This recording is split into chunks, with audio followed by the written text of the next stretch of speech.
आप सभी को मेरा प्रणाम। कथा कहानी चैनल में आपका हार्दिक स्वागत है। आज हम वैशाख महात्म्य का दूसरा अध्याय सुनेंगे।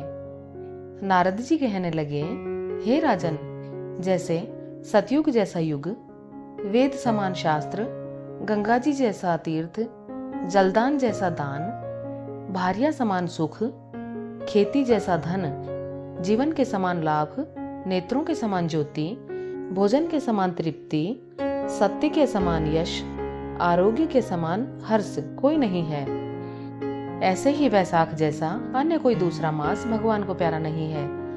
जो इस मास को वृथा गंवा देते हैं वह धर्महीन शीघ्र पशु योनि पाते हैं। संसार में अनेक प्रकार के व्रत तप आदि हैं जो अत्यंत कष्ट साध्य हैं और उनसे फिर जन्म लेना पड़ता है।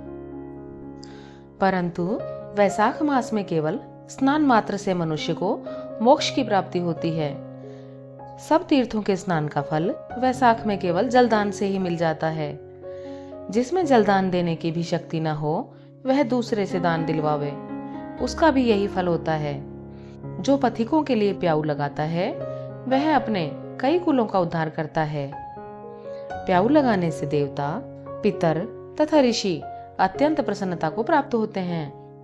जो बल की इच्छा हो तो जलदान, जो पवन की इच्छा हो तो पंखा वैशाख मास में दान दें। जो प्यासे को जल पिलाता है वह राजसूय यज्ञ का फल प्राप्त करता है। जो धूप और पसीने से व्याकुल ब्राह्मण की पंखे से हवा करता है वह सब पापों से रहित हो गरुड़ के समान हो जाता है। और ब्राह्मण को पंखा दान न करने वाला अनेक प्रकार के रोगों से दुखित हो नरकवास करता है। जो थके हुए ब्राह्मण पर कपड़े से ही हवा करता है वह पापहीन होकर भगवान की सायुज्य मुक्ति पाता है। और जो शुद्ध हृदय से ताड़ का पंखा दान करते हैं वे सब पापों से मुक्त होकर वैकुंठ लोक को जाते हैं।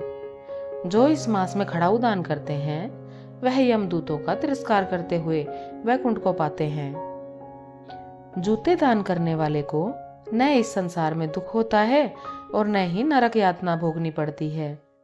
ब्राह्मण के याचना करने पर खड़ाऊ का दान करने वाला राजा होता है।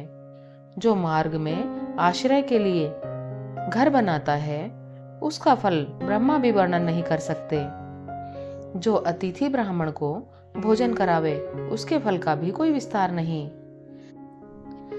अन्नदान पाने वाला अपने माता पिता को भी भूलकर दानी ही को अपना सर्वस्व मानता है। माता पिता तो केवल जन्म के दाता हैं, इसलिए विद्वान लोग अन्न देने वाले को ही पिता कहते हैं। वैशाख महीने में तुलसी पत्र और जल का दान व भगवान विष्णु की पूजा विशेष फल देती है। हमारी कथा कहानियां सुनने के लिए आपका बहुत बहुत धन्यवाद। अगर आपको हमारी कथा कहानियां अच्छी लगती हैं तो चैनल को लाइक कीजिए, सब्सक्राइब कीजिए और शेयर कीजिए। श्री हरि विष्णु की कृपा आप पर हमेशा बनी रहे। जय श्री विष्णु।